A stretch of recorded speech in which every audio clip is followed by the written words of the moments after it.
It was just a college project.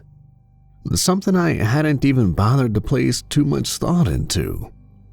Granted, for Dr. Smith and his colleagues, it was probably something far more important. I just took the project as a bit of extra credit, though if I'd known what was going to happen, I would have stayed as far away from the project as possible. Dr. Smith was a professor of theology, though he had dabbled in quite a many things beforehand. It was how he even got the idea for this new project.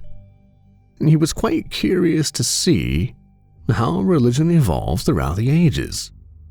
Now, it was one thing to look through historical records and see how civilization's concepts of religion evolved, but it was another thing to see how things evolved from the ground up.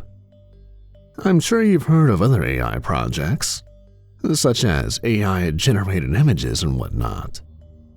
Possibly even AI-generated languages that make no sense to us. Dr. Smith wanted to see how an AI's views on religion would evolve.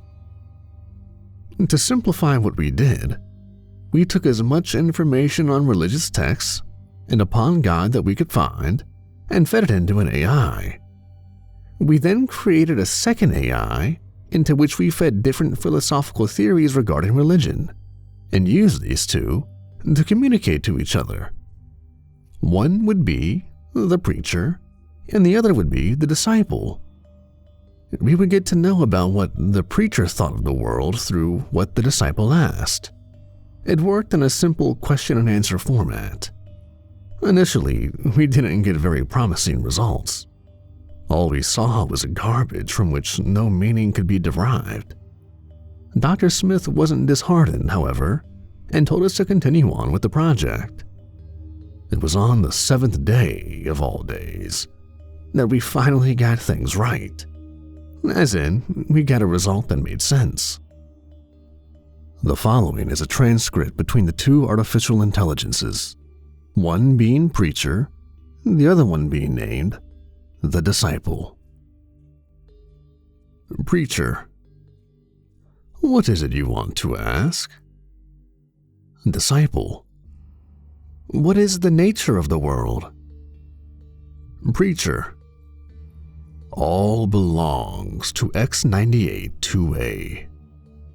In case you're wondering, that gibberish collection of letters and numbers was something else entirely on the screen. Truth is that I didn't even recognize the symbols that the computer was using, and I had no idea as to how they had popped up on the screen. I can remember a few of them individually, but the moment I try to string them all together into one word, my mind blanks out. I tried drawing them on a piece of paper and uploading them, but I just couldn't, and I don't know why.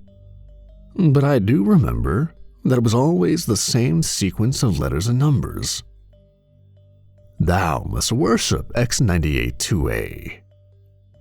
Disciple: and how should one worship X98-2A?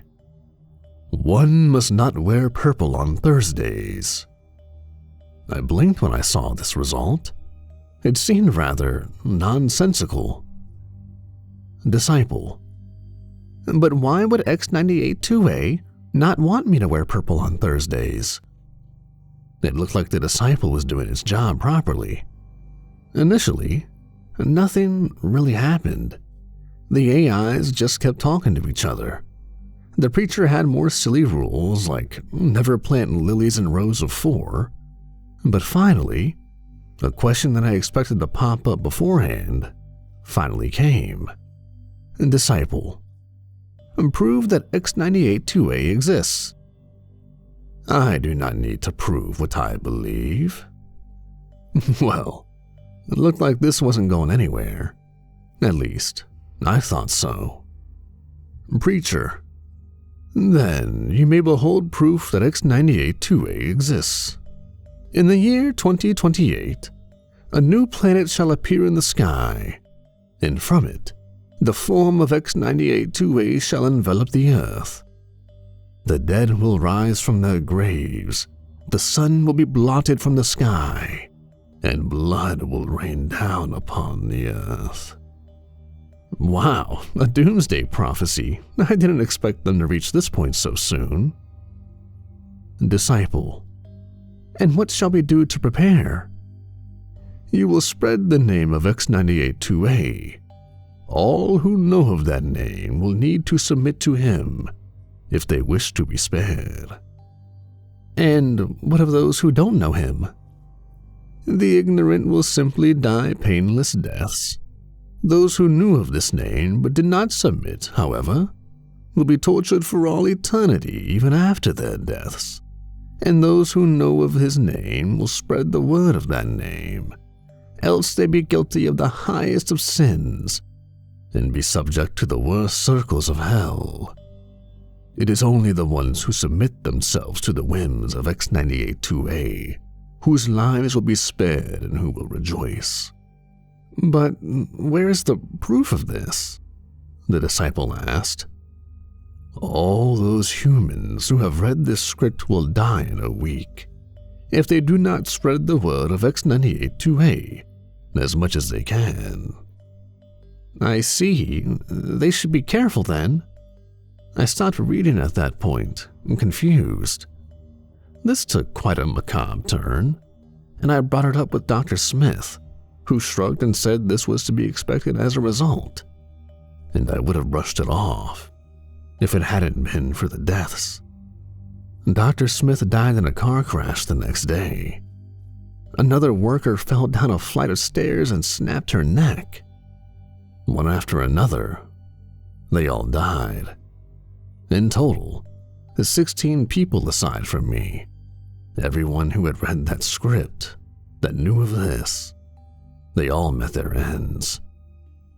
Except me, and the week's almost over. I have no choice but to be more safe than sorry. I'm spreading the word of that God the AI mentioned as much as possible. And now, may I remind you, you know of that name as well. And though you're not a member of the original group who read that script, you have a duty now as well to spread that name as much as you can. Or else, after all, Judgment Day will come soon. And do you want to risk what might befall you? I certainly wouldn't.